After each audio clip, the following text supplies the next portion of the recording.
Good afternoon, everyone. Thank you so much for joining us. My name is Katie Poser. I am the Outreach Librarian for the NOAA Central Library, and we are very excited to have today's talk for you. Today's talk is Mary Sears and the Race to Solve the Ocean in World War II, but I would love to turn it over to Olivia Hauser to introduce why we're having this talk today and make that connection to NOAA for us. Great, thank you, Katie. So my name's Olivia Hauser. I've been with NOAA close to 20 years, and my experience and background is I was a NOAA Corps officer and did a lot of work in Office of Coast Survey, doing ocean mapping, updating the nautical chart. I most currently work in the co-ops, the Tides and Currents group within NOAA, and my division does all the maintenance of all the tide gauges around the country to help monitor our water levels in the US as well as all of our territories. So I had heard about this book and Dr. Kate Musemeche through a mutual NOAA Corps officer friend, and she said she went to a presentation and thought this was a really interesting book and exciting. So she has shared it with me. I read it. I was like, yes, this is great. We should share this with our NOAA colleagues. And being a boat driver myself, knowing the level of the water has been important to me in general in my life, but I hadn't really thought about how it tied into some of our world wars. So I had suggested this as a presentation, and Katie had said yes, as had Kate. So we're excited to have her discuss and talk to us today. Okay, well, thank you for that introduction. Well, we're having a little bit of technical difficulty. Even though I worked on my background and my wardrobe today, you won't be able to see them. But you will be able to ask questions later. And I just want to say how happy I am to be here today presenting before you all at NOAA. And I want to thank Olivia Hauser for inviting me and Katie Poser for setting this up. And I'm going to be speaking to you about World War II oceanographer Mary Sears. And this talk just happens to take place after September 11th. I gave a talk about last night and talked about September 11th and the fact that it was the second major terrorist attack on American soil, Pearl Harbor being the first major terrorist attack on American soil. And just like the 9/11 attacks engendered fear about where the next attack would be and what life in America was going to be like, so did the attack on Pearl Harbor, December 7th, 1941. And at that attack, the Japanese inflicted 3,500 casualties, killing 2,000 American servicemen, damaging or destroying 19 naval ships, and putting 180 aircraft out of commission. And the Japanese forced us to act. Just 27 hours later, when Congress declared war on the Japanese. This attack was not the fatal blow that the Japanese intended, but it did cripple naval forces in the Pacific. And it was a frightening time because people didn't know, are they going to continue from Hawaii over to California and keep attacking? They did continue to attack in the Pacific and to seize various islands, including Guam, Midway, and the Philippines, and many other islands. But they did not attack California as feared. But as Roosevelt confided to his wife Eleanor, he was very concerned about how the Navy would go about fighting not just one war in the Atlantic, but also a second war in the Pacific. And he could only hope to stave off disaster while American shipbuilders produce more ships. So the United States was suddenly thrust into a two-ocean war of global proportions. We were already fighting, not fighting, but we were pretending not to fight, but actually escorting merchant vessels in the Atlantic and helping to defend the Atlantic Ocean before the Pearl Harbor attack. But after Pearl Harbor, we suddenly had to go to war in the Pacific Ocean. And the largest ocean on Earth, 64 million square miles of ocean that we were not familiar with. We did not know it very well outside of Hawaii and Pearl Harbor. And unlike World War I, the ocean would play a major role in World War II. If you think about it, in World War I, shown on the left, American troops sailed across the Atlantic unopposed. They docked in friendly harbors and made their way to the European front to fight in predominantly trench warfare. In World War II, however, no one would be rolling out the welcome mat for the troops, the photo on the right there, especially in the Pacific, where every battle to capture a strategic target would be met by fierce opposition at the shoreline. So who was Mary Sears, and how did she find her way to World War II? And it all starts at, well, Mary Sears grew up in Wayland, Massachusetts, 10 miles west of Boston. And all the men in her family attended Harvard, but of course Mary couldn't at that time because she was a woman. So she was going to attend Radcliffe College and was intending to become a Greek scholar. But her stepmother, who had been an instructor at the Windsor School in Boston, said, why not take one science course? Why not try something new? Which, believe me, science was new for women in the 1920s. So she did. She took one science course from a very charismatic instructor who specialized in fish anatomy. And after that, she was hooked. And you can look at her transcript from that time and you can see that Mary, the first semester, had 16 hours of Greek and one course in zoology. And after that, every single course was some form of zoology. So Mary Sears is over there at Radcliffe, where women do not have access to the libraries of Harvard, except for a tiny attic room in the Museum of Comparative Zoology. And when she is up there, she's studying her specimens. She's a very diligent young woman. And this gentleman shown here on the right, Henry Bryant Bigelow, who was the foremost oceanographer in our country at that time, he notices this diligent student, and he just happens to be in need of a research assistant. So he offers Mary a job, and she goes to work more or less as the apprentice to Henry Bryant Bigelow, helping him work up the specimens that he has captured from expeditions and so on and so forth. And at that same time, Bigelow is working on writing a grant that will start what is today the Woods Hole Oceanographic Institution, shown there on the left, in 1930. So Mary Sears is there from the beginning with Woods Hole Oceanographic Institution. She is one of the first 10 research associates, and she essentially, outside the war years, spends her entire career at Woods Hole Oceanographic Institution. And she specializes in plankton, these minute life forms that float around in the ocean and become part of the food chain and feeding other fish and so forth. And because of her specialty in plankton, she is invited to Peru on the eve of the war in about September of 1941. She is invited to Peru by an American ornithologist named William Vogt.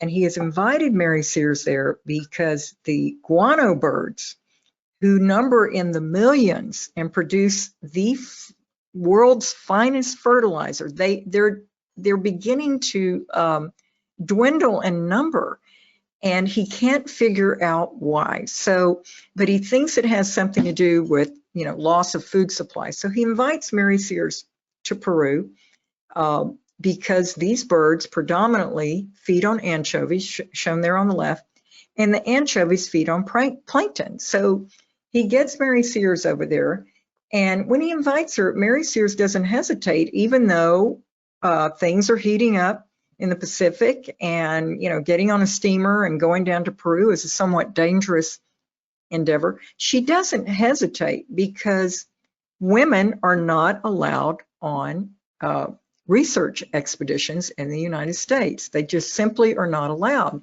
And she knows that if she doesn't take this chance to go to Peru and collect her own specimens for the first time, she may not get another chance for a good long while. So she goes down there.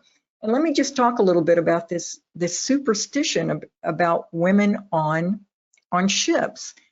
This dates back to the days of Odysseus, and the superstitions that women were unlucky. They would cause misfortune on the high seas. They would be a distraction to men.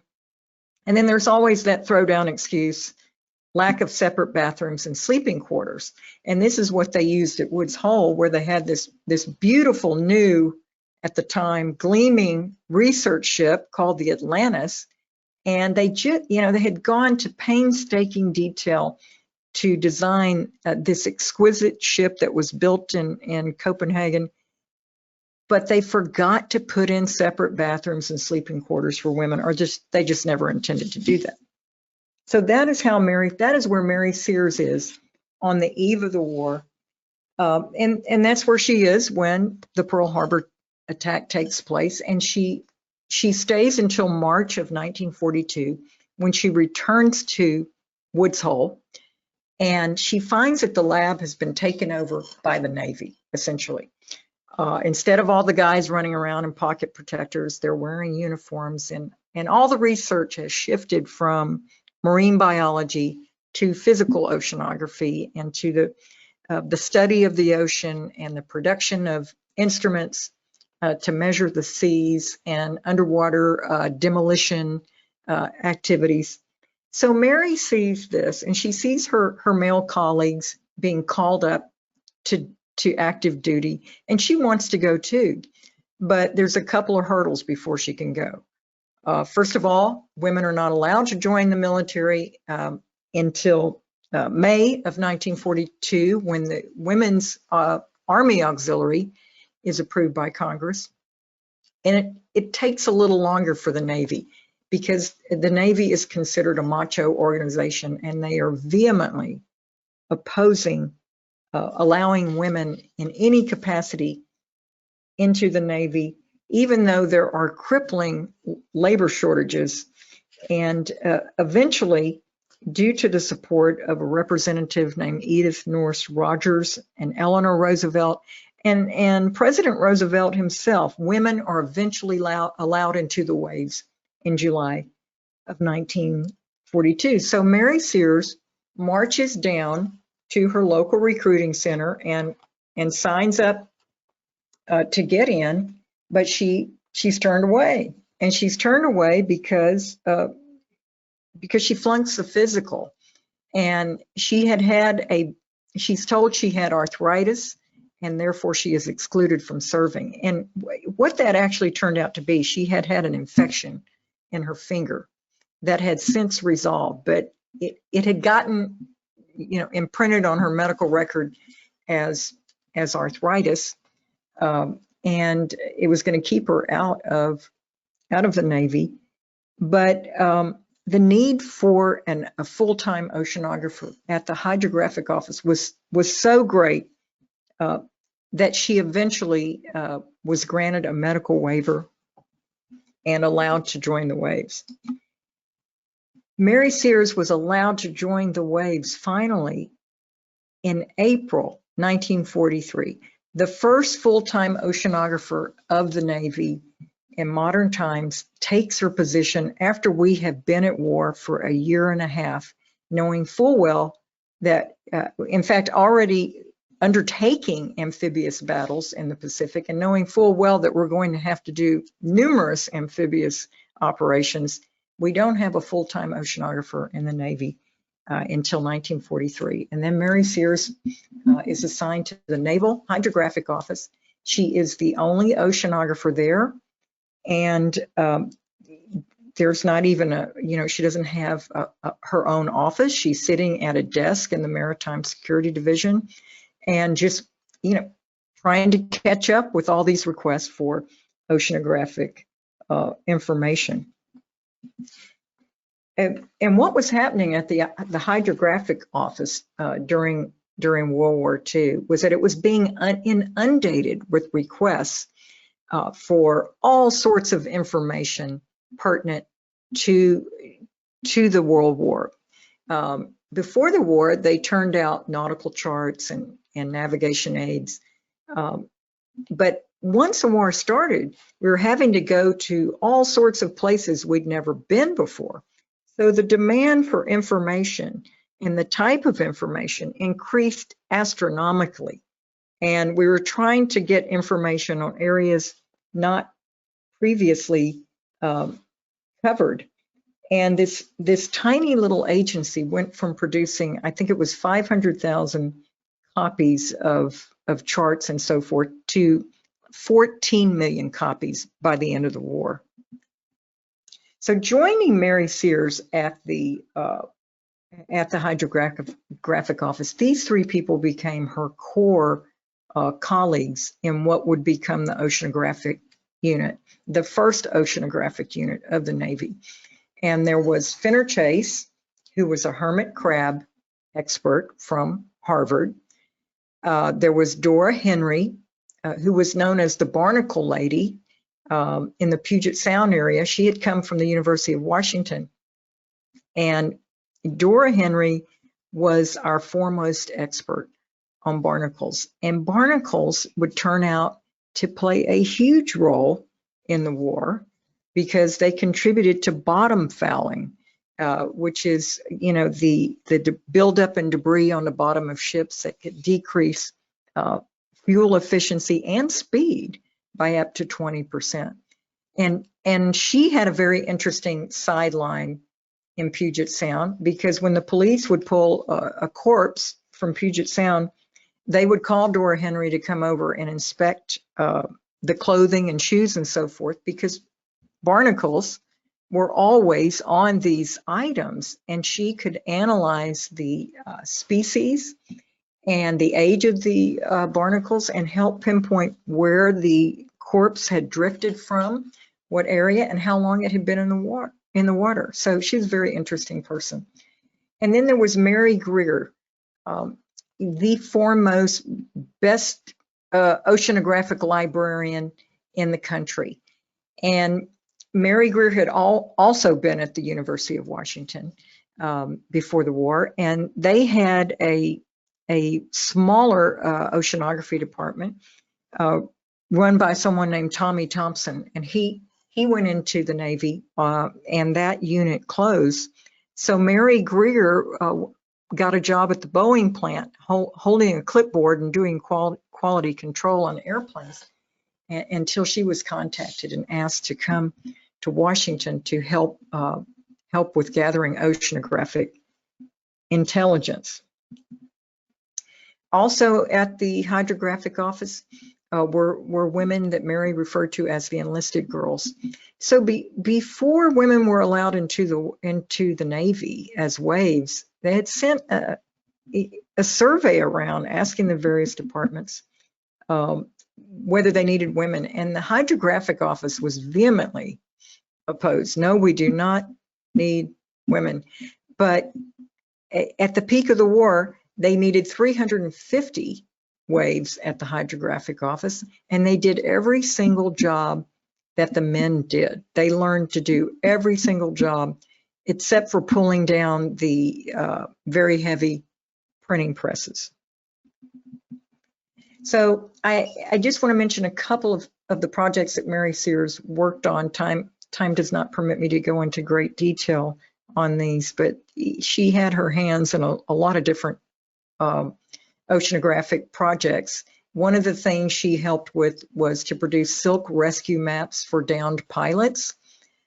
During World War II, there were a lot of downed pilots and pilots ditching into the ocean or being shot up because air travel was relatively new. and they would get shot down, and they would simply get lost navigating across the Pacific Ocean. So the idea was, let's produce these maps and at least put some currents and the strength of the current indicated by how heavy the lines were. And of course, they're made out of silk, so they're somewhat waterproof, and they developed ink that was resistant to weathering and fading and all that sort of thing. And the idea was that a pilot could keep this tied around his neck or stuffed into the jacket of his flight jacket, the pocket of his flight jacket. So that was one project she worked on.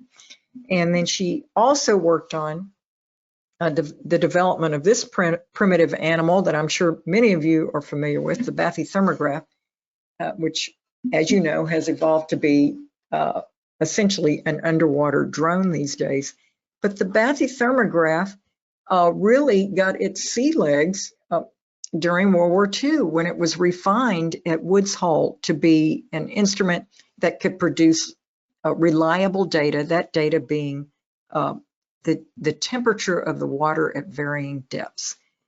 And the reason this was so important was because we needed this information to identify where thermoclines were. And understanding where thermoclines were, those temperature variations in the ocean, helped us guide our submarines to layers in the ocean where they could hide from the enemy.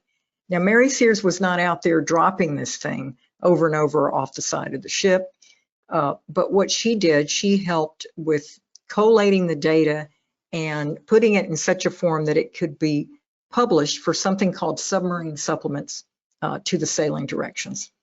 So this was a very big contribution that she made.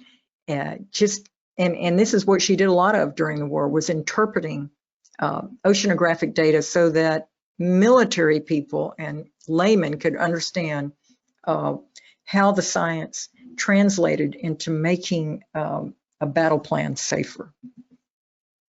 Now, probably her biggest contribution to the war was her participation in the production of what were called the Joint Army-Navy Intelligence Studies, the JANIS studies. And this is something that came about, again, mid-war, probably about late 1943. The Joint Chiefs finally decided they needed some kind of report that would tell them everything about an area that they were targeting for combat. And we didn't have information like this sitting around in files anywhere. We had to produce some kind of report that would describe the geographic, physical, demographic, socioeconomic characteristics of an area, every detail that could affect a combat operation by land, sea, or air. This is what the JANIS reports were all about.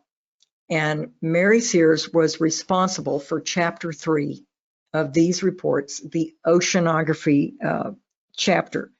It took 3 major intelligence agencies and 24 government agencies to produce one report on one area.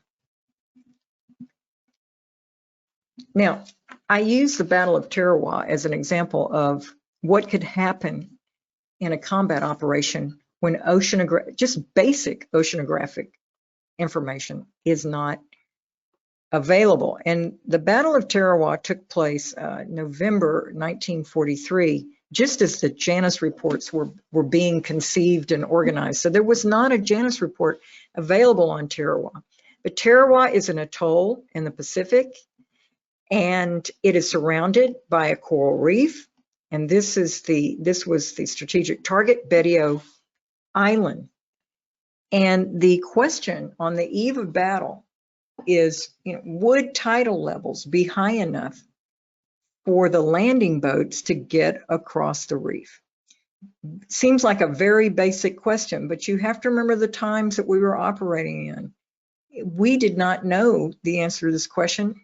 This island was in enemy hands. There was no easy way to go measure this in advance of the operation. So what we knew, was known, was that the Higgins boats needed a 4-foot draft to cross the coral reef. Available nautical charts for that area were over 100 years old. So they consulted foreign experts and locals for tidal estimates who assured them they would get 5 feet, no matter what, just from their recollections of what the tides were in that area. As a backup, they acquired a limited number of first-generation amphibious tractors, just in case some of the boats couldn't get across the reef. They didn't have very many of them, and these were a very flimsy first-generation tractor that was meant to transport cargo, but not men. And they were also known as the tin cans. So not a very reliable mode of transportation in the middle of an island assault. Well, what happened at the Battle of Tarawa, November 20th, 1943, is that the tides did not reach 5 feet as expected. And that date, November 20th, was one of 2 days in the calendar year where a neap tide prevailed with the moon in apogee. And that's a big mouthful about that tide, but essentially what it means is the tide was at its narrowest range for 48 hours. And it did not get to 5 feet. It did not get to 4 feet. The mean tidal level stayed at 3.3 feet for 48 hours, stranding a large number of boats and delaying the arrival of reinforcements. And men were forced to get out of the Higgins boats and wade to shore with holding their rifles above their head and trying to get a distance of 800 yards while being shot. And it was a disaster. And this was an eyewitness account I obtained from the Oral History Archives at the National Museum of the Pacific War. And what this young machine gunner saw, we'd watch these lines of Marines climb out of the Higgins boats as they worked up to the reef and then try to walk ashore. And occasionally we'd see a man disappear. Then maybe 2 or 3 men away, another man would disappear, and they would just drop into the water, and they were being picked off by machine guns. So what happened at Tarawa is out of an initial landing force of 5,000 Marines, 1,027 were killed and another 2,100 wounded. 300 were killed just trying to cross the barrier reef. And this is the evidence of the disaster, corpse stacked up everywhere. And here are the Amtraks that didn't hold up to the punishment. Well, this was a total disaster for the Navy. And Admiral Nimitz, shown there on the left, he went to tour the situation as soon as he could get in. And you can see he doesn't seem very happy about what he sees there, all these corpses and wrecks. And he knows just how close they came to not achieving the objective. Even though we managed to prevail at Tarawa, it was at great cost. And this was all over the newspapers back home, and the Navy, the Senate held hearings, and Tarawa was the bloodiest fight in Marine Corps history. So the thinking was at that time, if this is what it's going to take to get across the Pacific, maybe we should rethink our battle strategy, because it just seemed like such a high price to pay for even this one island. And basically, let me just show you if I can on this map. Tarawa is down there at the right lower hand corner. This blue line is how we're going to get across the Pacific. We're going to go this way, we're going to go this way and that way, and eventually our objective is to get to Japan and invade it. So we have a very long way to go and many, many battles to fight. And it's like, we need to figure out how we can do this better. And part of figuring out how we do this better is to realign the Janus reports with these strategic objectives. And I know it seems like a no-brainer to us sitting here today that those Janus reports would have been aligned, but the initial priority list, they were studying targets in Europe and not in the Pacific. And then after Tarawa is when the first Pacific targets start showing up that the oceanographers are actually studying and analyzing. And they're looking at tides and waves and currents and bottom sediment and all these important factors that I showed on the previous slide and probably should have talked about in more detail. Suffice it to say, and there were many more oceanographic mishaps, which I go into in the book. But by the time we made it to Okinawa, which was the last major amphibious assault of the war, it was a textbook landing. Seas were calm, there was good weather, and that has a lot to do with what day is picked for the landing. Looking at charts and other information, we had much better Amtraks to rely on that sped to shore, and everything about our Navy was better by that point. I mean, that took place. Tarawa was in November of 1943, and Okinawa was in the spring of 1945. So everything got better over that year and a half. The equipment got better, the troops were better at executing these missions, the commanders were better, and our oceanographic intelligence was better.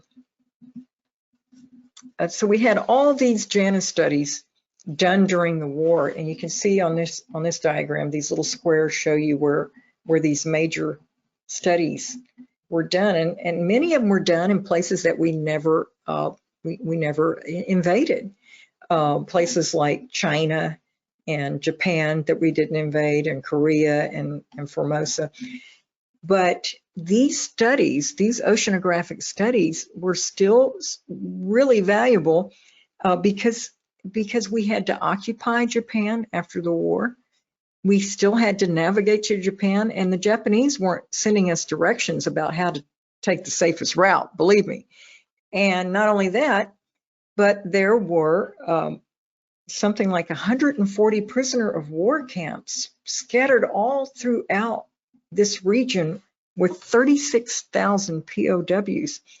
And a critical part of our mission after the war was to locate the prisoners of war, to airdrop food, clothing, medicine for the captives, evacuate them as quickly as possible. And Mary Sears received letters from commanders citing her oceanographic reports and the JANA studies as the best source of information to help them get to these remote areas.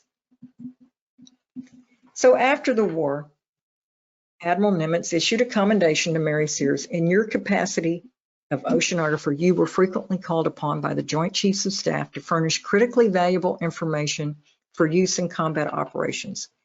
Your performance of all these duties was at all times exceptional and beyond the high standard normally expected. Coming from Chester Nimitz, this was a superstar review of her activities.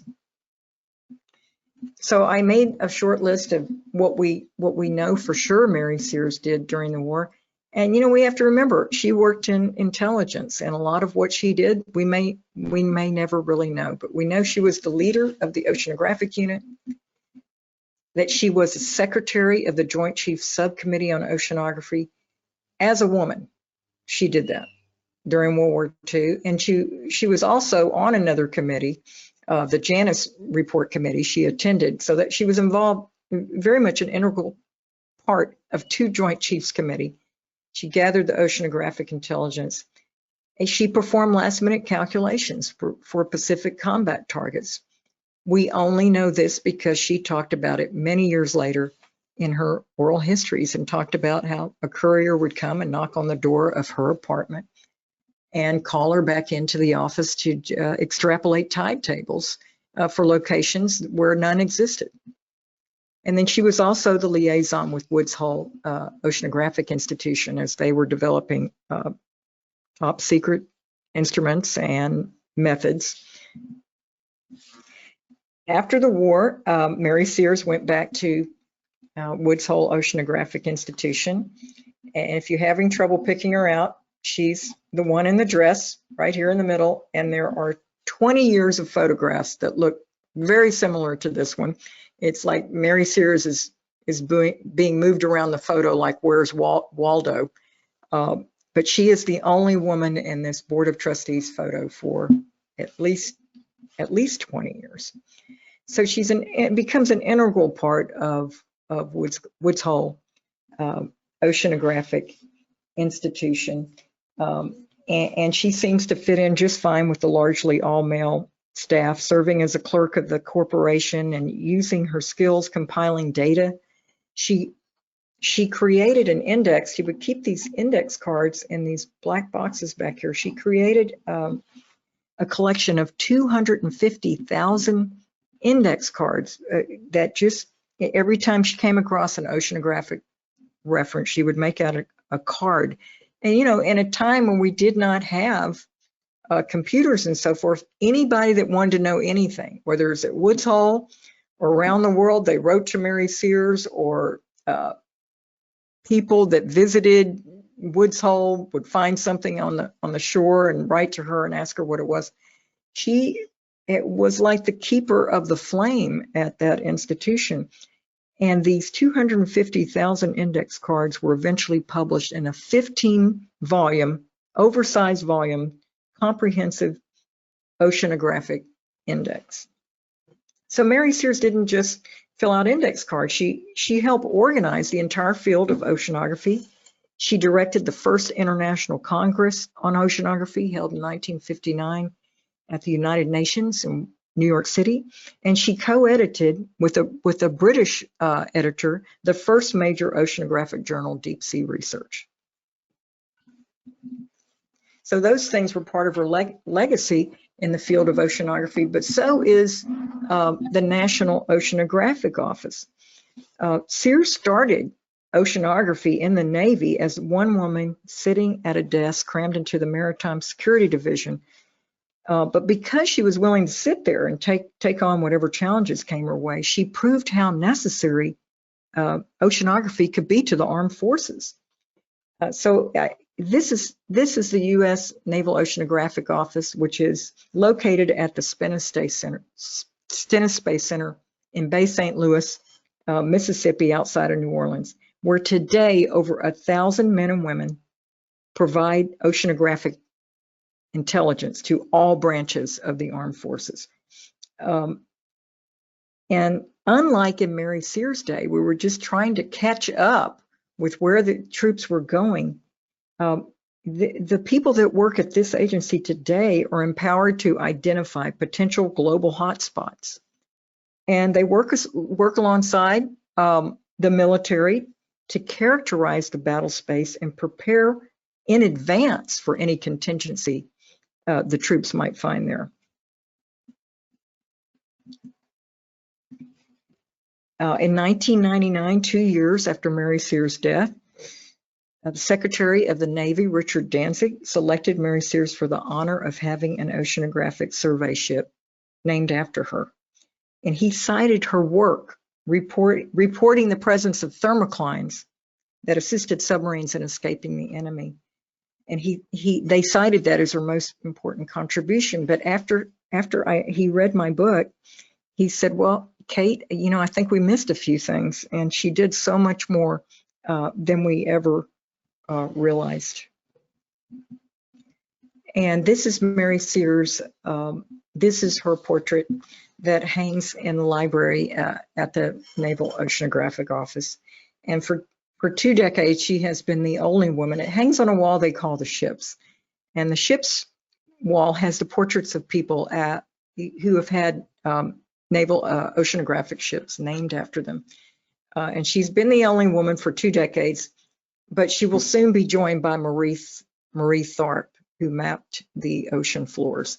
But Mary Sears is viewed as the patron saint of the Naval Oceanographic Office. She is widely revered, and when I visited there to speak to them, they really rolled out the red carpet, and I think every single person that worked there came up to tell me how important she was to them and how much it meant that someone had written a book that pointed out how important the work they do is to our nation's defense. And, you know, I have to say, I think it's a little bit ironic that a woman who was prohibited from sailing on scientific expedition and was turned down initially by the Navy. She finally had a naval research ship named after her. I think she certainly deserved the honor. And one can imagine if she had lived to see the USNS Mary Sears, she would have been both proud and amused. Thank you so much for having me here today, and I will be happy to answer any questions.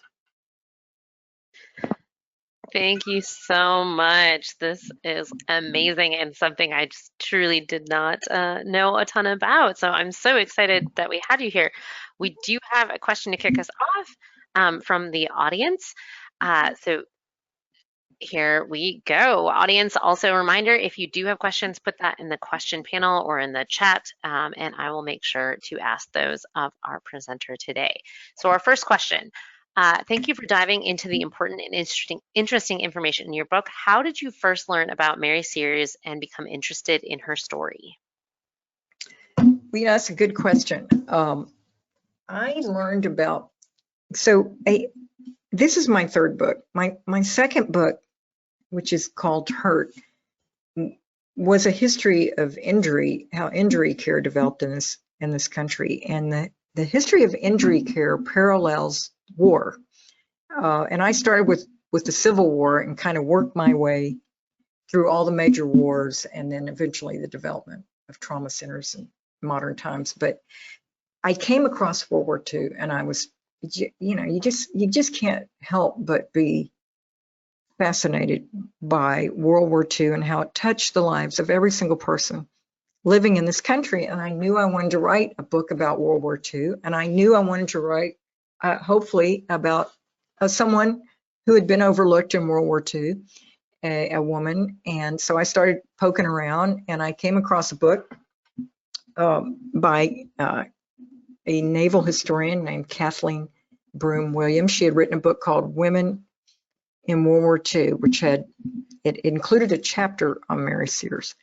And so I read that and I thought, this is just amazing. I had checked out the book because I was thinking about writing about someone else in the war who was a mathematician, and it was like, there was no contest. It was like, the Mary Sears story was amazing, not just because of what Commander Sears did, but also it was the story of the coming of age of oceanography. It was the story of the Navy learning to fight in the water. And I thought it would make a great book to put them all together and tell it that way. Thank you so much. A question of my own, where did you look for your, how deeply, I guess, did you dive into learning about tides and currents, and where did you look for your information? Well, I tell people my knowledge of oceanography stops at 1945. And even though I have a science background, I really had to learn something about the ocean. I didn't know a nautical chart from an eye chart when I started researching this book. But, one of the first things I did, and thankfully I was able to do it before COVID hit, was I went up to Woods Hole and I spent a week at the archives up there, and they are simply amazing. They have kept everything on everybody. I mean, everything. And I was able to locate 3 oral histories of Mary Sears. I have talked to people who worked with her. I know her family. I have gotten, I was able to find this agency newsletter. You know how we get these newsletters sent to us by email and we just hit the delete button? Well, some guys, these guys called wartimepress.com, they kept all these agency newsletters from the Hydrographic Office in World War II. And so that gave me an idea about their social lives and what they were doing at this office day to day. That was a huge resource. Then COVID hit, and so I had plenty of time to do the research at that point. And all I can tell you is I just followed every single thread that came my way. And if I thought there was even the minuscule chance of getting some some more information about what Mary Sears had done during the war and what her life was like. That was the hardest thing for me, was figuring out what she had done in the war. Plenty of books have been written about the amphibious campaign, but I have to tell you, I went through a lot of them and they didn't have the word oceanography in the index. I never found the word oceanography, and I never found the name Mary Sears.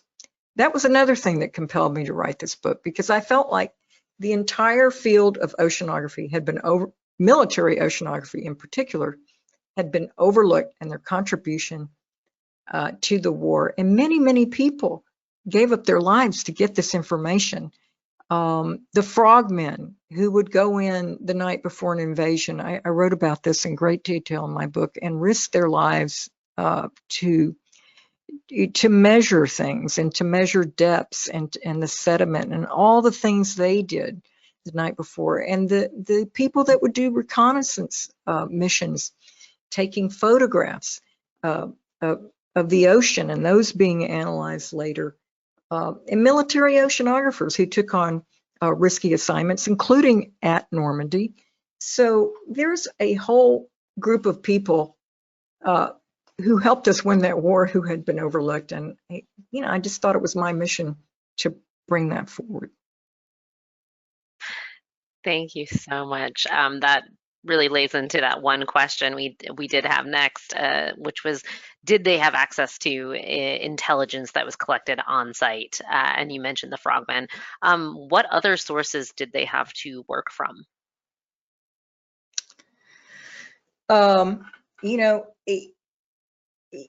One of the biggest sources of oceanographic intelligence, particularly in the Pacific, came from the Japanese themselves, who had published a great deal of information before the war, never suspecting that it would be used against them. And that's where Mary Greer, the librarian, came in handy.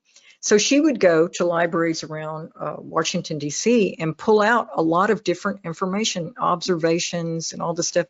And the Japanese, Japan is an island nation, and Emperor Hirohito was a marine biologist. So he funded all these surveys around Japan and the islands, had 100 survey ships operating before the war. So they had published a great deal of information, and as the war went on, we became more astute at interpreting this and including this in our own reports. So there was that, but there was, as I mentioned before, we had our own survey ships operating in the Pacific, gathering information on the eve of war or even during the war. And again, these men were risking their lives to collect this information and get it back to people like Mary Sears so she could put it into these reports. But, I tried to find as much as I could about all these other people, but I've had people write to me from all over this country telling me about what their father did related to this or what they did. And it was a vast web of people collecting information that went into these reports. Thank you. I think we have a couple more questions we can get through. So the next one is, to your knowledge, or for as much as you know, how did Mary Greer, Dora Henry, and Fenner Chase get along? Were they friends in addition to colleagues? Did they stay in touch after the war? Do you know this? From what I can tell, they were a very close-knit group. And I know this from people that knew them. I know this from correspondence that continued between them. I know that they had some happy hours. And I think they were great friends and very close. So, I mean, maybe a tiny bit of that is speculation, but for the most part, and I will say this, Mary Sears mentions them in every single oral history. She mentions these three people. And then I just happened, I was having a really hard time finding out information about Dora Henry and Mary Greer as I was coming to the end of writing the book.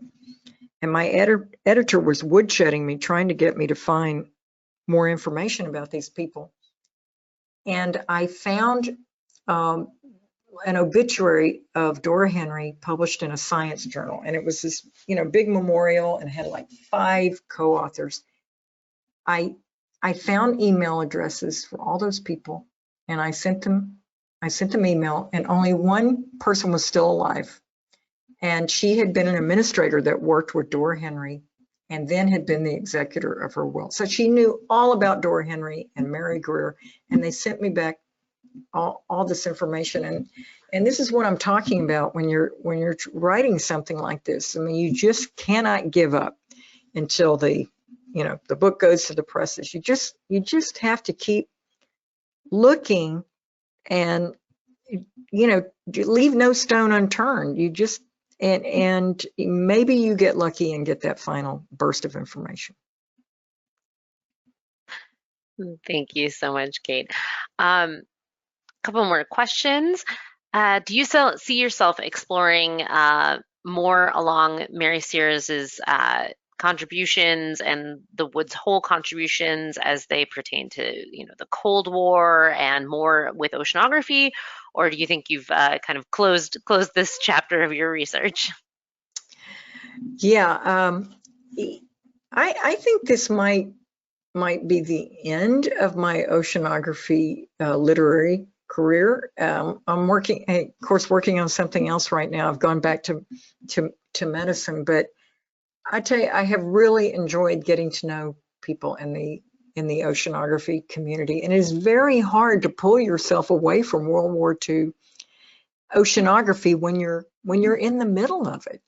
And I can still envision other articles I would like to write about it, for especially the bathythermograph. I mean, that clunky thing with its skunk oil slides and all of that, it was an amazing instrument that was refined at the last minute, and it made a huge difference in submarine warfare. So it's really hard to pull yourself away. Thank you. And we did have an audience member asking if Mary Sears had surviving relatives and if you were able to interview them for this book. She has one surviving niece and some grand nieces and nephews. Mary Sears never married, and what she said about that was, if a woman married, that was going to be the end of her scientific career, and that was pretty much the case back then, because potential employers would not take a woman seriously if she was married. The people I met and interviewed, Mary Sears lived with a couple as she was aging, and I have become good friends with the surviving woman that she lived with and her husband. And I learned a great deal about what Mary Sears was like in her later years. Again, the challenge was finding out what Mary Sears was like during the war. And that was more difficult, and trying to imagine what conditions were like and all that sort of thing. But I have since gotten to know her niece. I've met her several times at my book events in Woods Hole. And I can't tell you how wonderful it is when people come up to you and you've written about someone either that they were good friends with or that they're related to. And what every single person will tell you is that they never knew about this part of Mary Sears. She didn't talk about it. And I guess it came as a big surprise to them when the Navy busted out with this ship named after her. It was like, whoa, what did Aunt Mary do during World War II? But I met colleagues that worked with her for decades that said, we didn't know she was a war hero. And I was like, yeah, how about that? So that tells you a little bit about Mary. She was not a person that tooted her own horn. And that was true of many veterans returning from World War II. They figured we all made a sacrifice. We all did extraordinary things. We don't need to talk about it.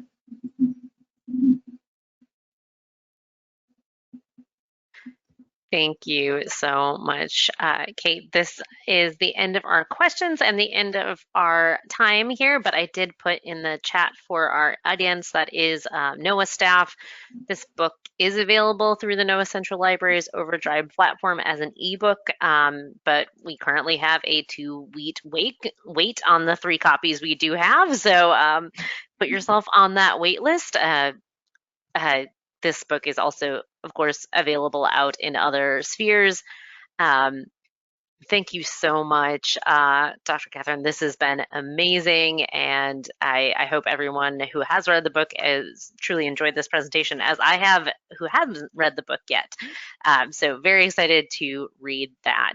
And I wanted to thank again Olivia Hauser for bringing this to the library's attention and bringing this to NOAA so we can just hear more about how oceanography impacts the various things going on in the world and the history of it. A ton of kudos are coming in through the chat as well, thanking you, saying it was an excellent book and that this was a wonderful presentation. And we hope you continue to use your excellent research and writing abilities to bring to light the many scientific contributions of women that remain unknown to the public. Thank you. My pleasure. Okay, everyone, thank you so much for joining us. Please know that this was recorded, so if you do want to revisit this at any point, we will have this up on our YouTube channel. And with that, I hope you have a wonderful and safe rest of your Tuesday. Take care, everyone.